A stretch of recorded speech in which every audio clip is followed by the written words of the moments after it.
कि ये वही गैंग है जो जिसको ये उम्मीद थी कि चंद्रशेखर आज़ाद या स्वामी प्रसाद मौर्य इस गोली की घटना से डर जाएंगे और अपनी सभाएं कैंसिल कर देंगे। इनको ये नहीं पता कि हम गोली खा के बैठे हैं, हम गोली डरने वाले लोग थोड़ा नहीं, हम डरने वाले डराने वाले लोग, और हम भागने वाले लोग नहीं, भगाने वाले लोग। उनको भी ये कहता हूँ कि इंसान बने और बुद्ध की धरती का अपमान न करें, उद्दंडता छोड़े, इसी में उनका भला है। वरना किसी दिन शेर को सवा शेर मिलेगा। कि स्वामी प्रसाद मौर्य जी वैचारिक साथी हैं हमारे। नगीना से हम भी जीत कर पार्लियामेंट जाएंगे, तो हम दोनों भाई 1 और 1 11 मिलके पार्लियामेंट में भी लड़ेंगे और पार्लियामेंट के बाहर भी लड़ेंगे। ये गठजोड़ बहुत मजबूत। कोई ऐसी लड़ाई, एक लड़ाई आप नहीं बता सकते जो मुस्लिम समाज की चंद्रशेखर आजाद ने ना लड़ी।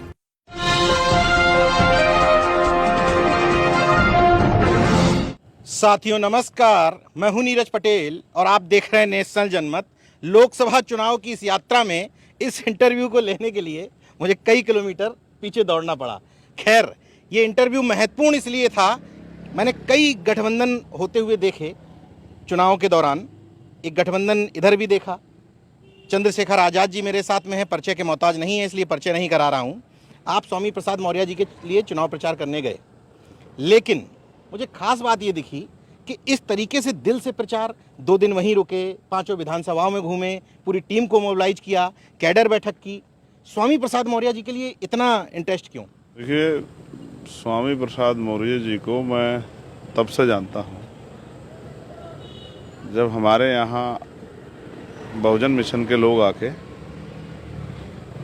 जन जागृति मोर्चा के माध्यम से, साहित्य के माध्यम से महापुरुषों के मिशन की जानकारी देते थे। तब ये शख्स मुझे असेंबली में या असेंबली के बाहर महापुरुषों की विचारधारा पे आवाज़ उठाते हुए और कमज़ोर, हक, शोषित, वंचित वर्गों की आवाज़ बनते हुए दिखाई देते थे। एक लंबा समय भारतीय राजनीति में उनको हुआ है और मैंने बड़े करीब से उनको देखा है। बीच में वो कुछ अलग तरह की स्थिति रही होगी, लेकिन जब से उन्होंने वापस मूवमेंट का रुख किया तो वो हमेशा विचारधारा पे खड़े रहे। और ये पूरा आंदोलन ही जिसको हम चला रहे हैं, पूरा आंदोलन विचारधारा पे। अगर विचारधारा नहीं होगी तो व्यक्ति को बिकने में सेकंड नहीं लगेगी। तो हम विचारधारा के पक्षधर हैं, विचारधारा के सिपाही हैं। हम ये महसूस करते हैं कि वो एक कद उनका इसलिए भी बढ़ जाता है कि जब उन्होंने समाजवादी पार्टी छोड़ी तो समाजवादी पार्टी के नेता ने कटाक्ष करते हुए कहा कि अगर इतना ही वो है तो एमएलसी पद क्यों नहीं छोड़ दिए। तो अगले दिन सुबह जब हम उठे तो उनका एक लेटर वायरल हुआ जिसमें उन्होंने उस पद को, यानी कि उनको पद की लालसा नहीं थी।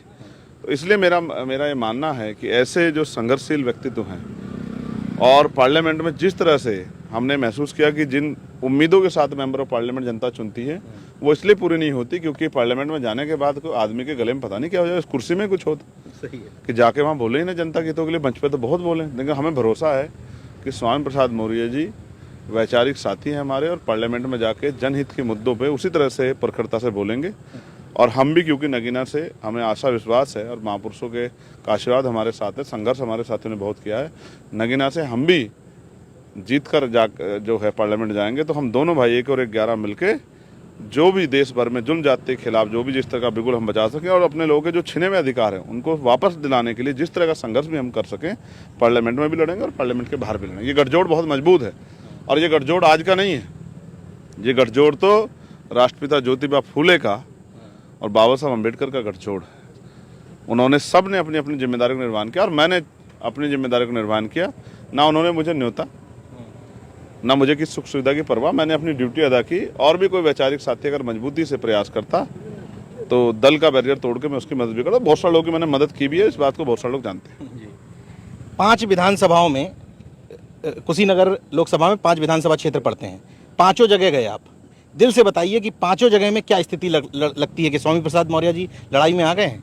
देखिए, वो लड़ाई में पहले से थे। होता क्या है कि मीडिया परसेप्शन बनाती है कि चुनाव किस किस के बीच, जैसे हमारे यहाँ भी काफ़ी दिन बनाए, बाद में मजबूरी हो गई जब हर आज जिसके मुंह के सामने कैमरा करे वही चंद्रशेखर आज़ाद बोल दे।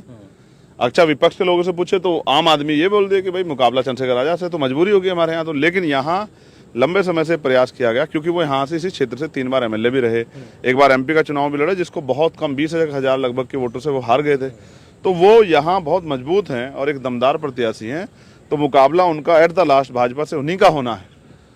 तो वो शुरू से फाइट में थे। अब इस जो दूरी है, क्योंकि भारतीय जनता पार्टी ने जिस तरह से सरकारी मशीनरी का दुरुपयोग किया है, साधन संसाधनों का चुनाव में प्रयोग किया है, जिस तरह से डराने धमकाने का और प्रलोभन देके वोट को अपने खेमे में ले जाने का प्रयास किया है, जो पॉलिसी बना के जो लाभ दिया, उन लोगों को बार बार इस तरह का उनके ऊपर एक प्रेशर बना के कि नमक का कर्ज अदा करो, इस तरह का माहौल बना के उन्होंने जो वोट को अपने खेमे में, जनमत को संग्रह करने का काम किया है।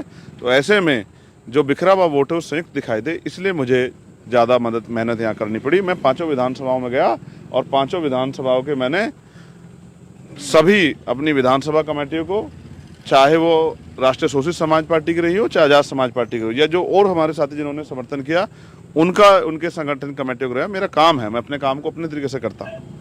रात लगभग मैं 1 बजे तक जो हमारे भाईचारा कमेटी के लोग हैं उनसे मैं वार्ता कर रहा था, और उससे पहले कल मैं 3 विधानसभाओं में गया, आज मैं 2 विधानसभाओं में गया।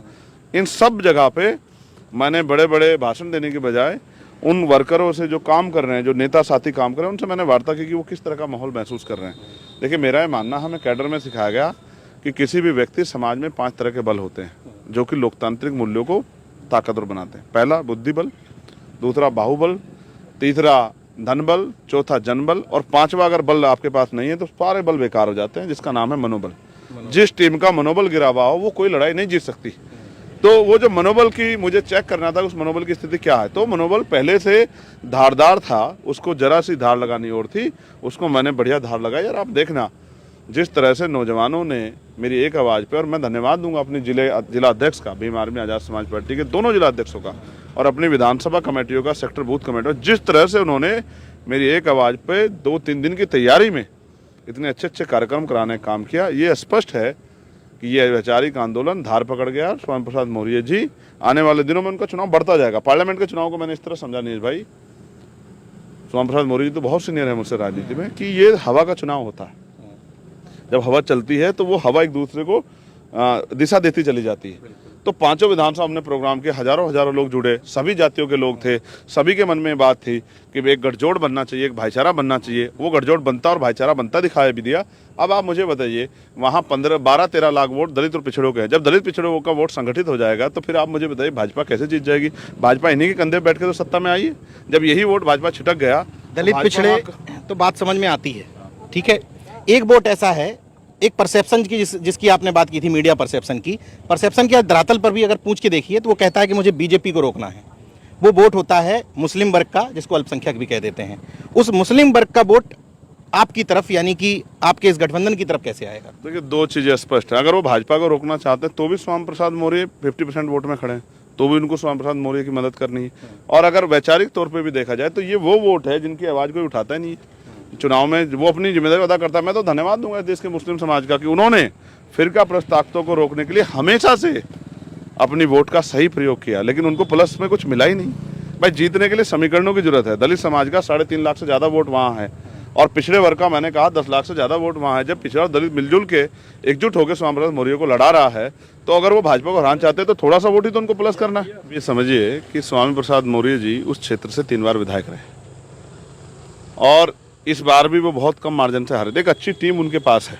कल मैं रात मिला था, 700-800 लोग मुस्लिम समाज के भाईचारा कमेटी, 700-800 मुस्लिम। हाँ, और वो बकायदा वो वोटर नहीं है, वो वर्कर हैं जो अपने क्षेत्रों में काम कर रहे हैं। और तमाम जो मुस्लिम पार्टियां हैं उन्होंने भी उनको समर्थन दिया। उसके बावजूद हमने बहुत लंबे समय उनमें काम किया है। कोई ऐसी एक लड़ाई आप नहीं बता सकते जो मुस्लिम समाज की चंद्रशेखर आजाद ने ना लड़ी। आप जैसे ही कुशीनगर पहुंचते हैं, आप तो भाईचारा की बात करने गए थे, लेकिन आपके पहुंचते ही कुछ ताकतें जो पसंद नहीं करती आपको या स्वामी जी के विचारों को, उन लोगों ने हमला किया। एफआईआर दर्ज में इतनी देरी हुई। जब आपने कहा कि मैं धरने पर बैठूंगा तब एफआईआर होती है। कौन सी इस तरह की ताकतें हैं जो रोकना चाहते हैं आप? देखिए, वो भगवान बुद्ध की परिनिर्वाण स्थली है, वो शांति की धरती है। कुछ लोग वहाँ उद्दंडता करने का प्रयास कर रहे थे। उस जूता गैंग को मैंने प्यार से समझाया कि ऐसा ना हो कि इतने जूते पड़े कि जूते गिनने भारी हो जाए। और हमारा, क्योंकि हम वकील हैं, तो मारते 100 हैं, गिनते 1 है। इस वजह से उस उद्दंड गैंग को हमने समझाया कि वो जो गलती पहले कर चुके भूतकाल में, उसको दोहरानी गलती ना करे। वो सब नशे में थे और घमंड में, सत्ता घमंड में सब चीज़ें कर दिए। मैं आपको विश्वास दिलाता हूँ कि ये वही गैंग है जो जिसको ये उम्मीद थी कि चंद्रशेखर आज़ाद या स्वामी प्रसाद मौर्य इस गोली की घटना से, गोली चलने से और इस हड़कंप से डर जाएंगे और अपनी सभाएं कैंसिल कर देंगे। इनको ये नहीं पता कि हम गोली खा के बैठे हैं। हम गोली डरने वाले लोग थोड़ा नहीं, हम डरने वाले, डराने वाले लोग हैं। और हम भागने वाले लोग नहीं, भगाने वाले लोग हैं। इसलिए मैं उन सबको भी ये कहता हूँ कि इंसान बने, और बुद्ध की धरती का अपमान न करें, उद्दंडता छोड़ें और मानवता के रास्ते पर चलें। इसी में उनका भला है, वरना किसी दिन शेर को सवा शेर मिलेगा तो फिर उद्दंडता का सपना भी जो है कभी पड़ोसियों के सपने में भी नहीं आएगा, ऐसा मेरा विश्वास है। चंद्रशेखर आजाद जी को आपने सुना, स्पष्ट तौर पर कहना है कि बहुजन एकता की जो नई इबारत लिखी गई है ये आगे भी प्रदेश में नजर आएगी। देखते रहिए नेशनल जनमत, जागरूक और सजग बने रहिए। जय विज्ञान, जय संविधान, जय लोकतंत्र। धन्यवाद।